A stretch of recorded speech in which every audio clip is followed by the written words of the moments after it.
ఏ మనుషునితోనైనా అబద్ధాలు మాట్లాడిన, బొంకిన,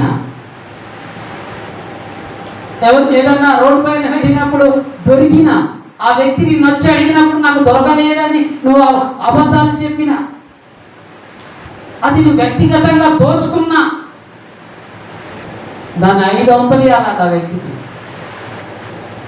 ఏమో నాకు దొరికింది నాదే అనడానికి వీలేదట. ఎందుకు? నీది కానిది అది నీవెన్నటికీ కాదు. నీ పొరుగు అనేది ఏది నువ్వు ఆశించకు. వాజ్ఞ, నీ పొరుగు అనేది ఏదైనానో నీ పొరుగు వాడితో ఇక్కడ ఏమంటున్నాడు తెలుసా? అబద్ధ ప్రమాణాలు చేయకు. నీ మాట అవునంటే అవును, కాదంటే కాదు. అంతకు మించింది నువ్వు మాట్లాడుతున్నావు అంటే నువ్వు సాతాను యొక్క బందీ అయిపోయినావు. అబద్ధాలు నీ నోటి నుండి పలుకుతున్నావు అంటే నువ్వు దేవుని బిడ్డవు కావు. నువ్వు దేవునితో ఇంకా సమాధాన పడలే. ఇంకా పాప పరిహారార్థ బలి అర్పణ చేయగలిగినటువంటి ఆధీనంలోనికి నువ్వు రాలే. నువ్వు దేవుని స్వాధీనంలో లేవు, సాతాను స్వాధీనంలో ఉన్నావు కనుక నీ నోటికి వచ్చినట్టు అబద్ధ ప్రమాణాలు చేస్తున్నావు. నీ ఇష్టం వచ్చినట్టు నీ పొరుగు వానితో అబద్ధాలు మాట్లాడుతున్నావు. అబద్ధాలు మాట్లాడే వ్యక్తిగా ఇప్పటివరకు ఉన్నావేమో, బొంకే వ్యక్తిగా ఉన్నావేమో, ఉన్నాలేమో అని చెప్తావు. నువ్వు ఎలా ఉండదు? బొంకే వ్యక్తిగా ఉండాలి, అబద్ధాలు చెప్పే వ్యక్తిగా ఉండాలి, అబద్ధ ప్రమాణాలు చేసే వ్యక్తిగా ఉండాలి. నీ పొరుగు వారిని దోచుకునే స్థితిలో నువ్వు ఉండాలి. నువ్వు పొరుగు వారి విషయంలో నువ్వు అభ్యంతరకరంగా ఉండాలి. దేవుని లేఖనాలను సెలవిస్తున్న మాట ఏంటో తెలుసా? నీ దగ్గర నీ పొరుగు వాడు ఎలా ఉండాలో తెలుసా? స్వేచ్ఛగా ఉండాలట, నిర్భయంగా ఉండాలట. నువ్వు ఉన్నావాళ్ళ ధైర్యం చేత తన కుటుంబాన్ని పాలించుకోవాలట. తాను నేను ఇంట్లో లేకున్నా ఆ ఇంటి యొక్క వారు నా కుటుంబానికి భద్రతను కలిగించగలిగిన వారు, అంత నమ్మకస్తులు. అంటే నువ్వు ఎలా ఉండాలి? నీ పొరుగు వారికి నమ్మకస్తులుగా ఉండాలి. నిన్ను బట్టి వారు నమ్మేవారిగా ఉండాలి, నిన్ను బట్టి వారు సంతోషించేవారిగా ఉండాలి, నిన్ను బట్టి వారు స్వేచ్ఛగా ఉండేవారిగా ఉండాలి.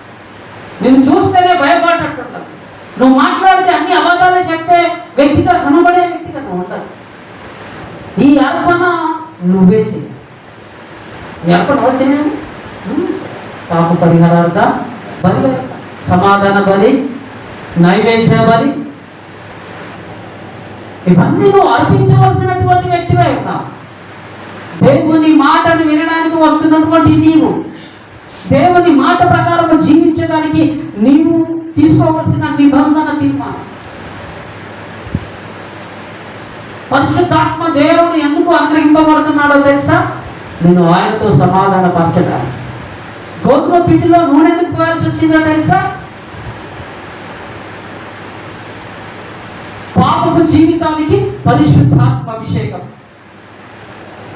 పాపము అలవాట్ల చేత ఉన్న నీ జీవితంలో మార్పు కలిగి పరిశుద్ధత వైపు అడిగేసినప్పుడు ఆ పరిశుద్ధాత్మ దేవుని అభిషేకం చేత నింపబడి నువ్వు ఎలా ఉండాలి? ఆశీర్వకరంగా ఉండాలి, దీవెనకరంగా ఉండాలి. అలా ఉంటామన్న ఉద్దేశంతోనే తన అద్వితీయ కుమారుని బలి అర్పణగా అర్పించి నిన్ను ఆయనతో సమాధాన పడడానికి ఆయనకు అభిష్ట కలిగింది.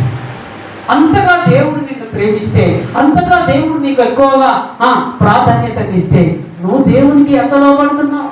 నువ్వు దేవుని వాక్యానికి ఎంతగా లోబడుతున్నావు? నువ్వు దేవుని మాటకి ఎంత లోబడి సాగిపోతున్నావు? నువ్వు దేవుని బిడ్డమని చెప్పుకుంటూ లోకానుసరమైనటువంటి వ్యక్తులు జీవించినట్టుగా నువ్వు జీవించినట్లయితే ఆయనను సంతోషపెట్టే